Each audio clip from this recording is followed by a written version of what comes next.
Although there are thousands of ways for people to get you to say yes, the majority fall within 6 basic categories. This book is organized around these 6 principles: reciprocation, consistency, social proof, authority, liking, and scarcity. There are mechanical patterns of actions in a wide variety of species called fixed action patterns. We have our own fixed action patterns, and although they usually work to our advantage, the trigger features that activate them can be used to trick us. You and I exist in a complicated environment. To deal with it, we need shortcuts. We can't recognize and analyze all the events that occur every day. Instead, we must use our stereotypes.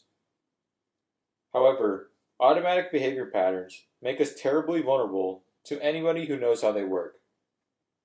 There is a principle in human perception, the contrast principle, that affects the way we see the difference between two things that are presented one after another. Suppose a man enters a fashionable store and says he wants to buy a 3-piece suit and a sweater. Clothing sales instruct their sales personnel to sell the costly items first. Sell the suit first, because when it comes time to look at sweaters, even expensive ones, their prices will not seem as high in comparison. A man might not want to buy an $85 sweater, but if he has just bought a $495 suit, an $85 sweater does not seem excessive. The first principle is reciprocation. The rule for reciprocity says we should try to repay what another person has provided us. We are human because our ancestors learned to share their food and their skills in an honored network of obligation.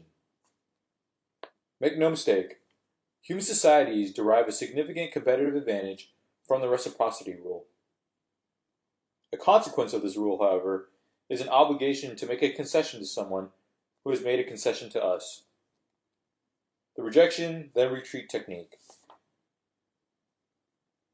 This technique makes use of the contrast principle by making a smaller request look even smaller in comparison with a larger one. If I want you to lend me $5, I can make it seem like a smaller request by first asking you to lend me $10. One of the beauties of this tactic is by first requesting $10 and then retreating to $5, I will have simultaneously engaged the force of reciprocity rule as well as the contrast principle. Commitment and consistency. Once we have made a choice or taken a stand, we will encounter personal and interpersonal pressures to behave consistently with that commitment. Those pressures will cause us to respond in ways that justify our earlier decision. Like most other forms of automatic responding, it offers a shortcut through the density of modern life. Once we have made up our minds about an issue, consistency allows us a luxury. We don't really have to think hard about the issue anymore. How is that force engaged? Commitment. If I can get you to make a commitment, I will have set the stage for your automatic consistency with that earlier commitment. Once a stand is taken, there is a natural tendency to behave in ways that are consistent with the stand. For certain customers, a very good price is offered on a car. The deal, however, is not genuine. The dealer never intends for it to go through. Its only purpose is to cause a prospect to decide to buy one of the dealership's cars. Once the decision has been made, a number of activities develop the customer's sense of personal commitment to the car. Purchase forms are filled out, financing terms are arranged. Sometimes the customer is even encouraged to drive the car for a day before signing the contract. During this time, customers automatically develop a range of new reasons to support the choice that they have now made. Ask yourself, knowing what I know now, if I could go back in time, would I make the same choice? Social proof. Why is canned laughter so popular with television executives? Experiments have found that the use of canned laughter causes an audience to laugh longer and more often when humorous material is presented, and to rate the material as funnier. The principle of social proof states that one means we use to determine what is correct is to find out what other people think is correct. Whether the question is what to do with an empty popcorn box in a movie theater, how fast to drive on a certain stretch of highway, or how to eat the chicken at a dinner party, the action of those around us will be important in defining the answer. The tendency to see an action as more appropriate when others are doing it normally works quite well. As a rule, we will make fewer mistakes by acting in accord with social evidence than contrary to it. Usually, When a lot of people are doing something, it is the right thing to do. However, our tendency to assume that an action is more correct if others are doing it is exploited in a variety of settings. Bartenders often salt their tip jars with a few dollars at the beginning of each evening to simulate tips left by prior customers, and thereby give the impression that tipping with folding money is proper barroom behavior. Advertisers love to inform us when a product is the fastest growing or largest selling because they don't have to convince us directly that the product is good. They need only to say that others think so, which seems proof enough. In general, when we are unsure of ourselves, when the situation is unclear or ambiguous, when uncertainty reigns, we are most likely to look to and accept the actions of others as correct. Our best defense against these disadvantages is to recognize when the data from the social evidence is in error. Liking. This compliance strategy is quite direct. The influencers first get us to like them. Physical attractiveness. A halo effect occurs when one positive characteristic of a person dominates the way a person is viewed by others. Physical attractiveness is often such a characteristic. Similarity. We like people who are similar to us. This fact seems true whether the similarity is in the area of opinions, personality traits, background, or lifestyle. Compliments. We are phenomenal suckers for flattery. Although there are limits, we tend, as a rule, to believe praise and to like those who provide it. Contact and cooperation. We don't realize that our attitude towards something has been influenced by the number of times we have been exposed to it in the past. Conditioning and association. The principle of association is a general one, governing both negative and positive connections. Did you ever wonder why pretty women are in automobile ads? The advertiser hopes that they are lending their positive traits, beauty and desirability, to the cars.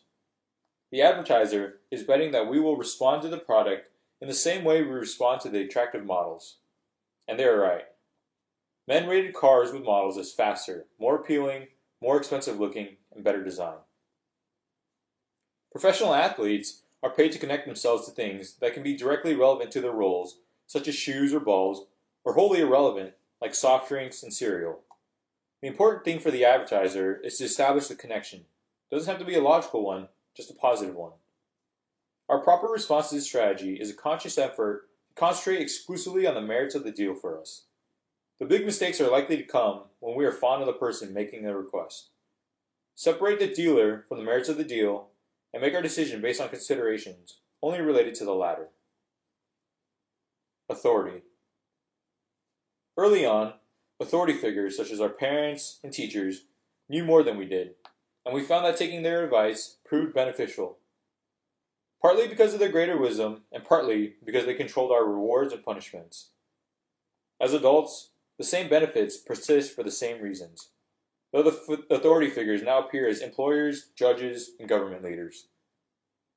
Because their positions speak to superior access to information and power, it makes great sense to comply with the wishes of authorities.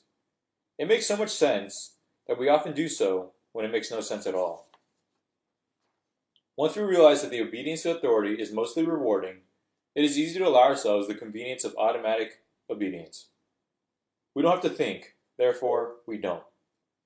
How to say no? Ask the following questions. Is this authority truly an expert? How truthful can we expect this expert to be here? Scarcity. The idea of potential loss plays a large role in human decision making. In fact, people seem to be more motivated by the thought of losing something than by the thought of gaining something of equal value. Probably the most straightforward use of the scarcity principle occurs in the limited number tactic, when the customer is informed that a certain product is in short supply that cannot be guaranteed to last long. They want to keep prospective buyers from taking the time to think the deal over by scaring them into believing they can't have it later, which makes them want it now. Like the other weapons of influence, the scarcity principle trades on our weakness for shortcuts. Because we know that things that are difficult to possess are typically better than those that are easy to possess, we can often use an item's availability to help us quickly decide on its quality. When our freedom to have something is limited, the item becomes less available, and we experience an increased desire for it. Very often, we don't want to think purely for the sake of owning it. We want it for its utility value. We wanted to eat it, or drink it, or touch it, or hear it, or drive it, or otherwise use it. Scarce things do not taste, or feel, or sound, or ride, or work any better because of their limited availability. Think about why you want to own something, and it may give you second thoughts before you buy it.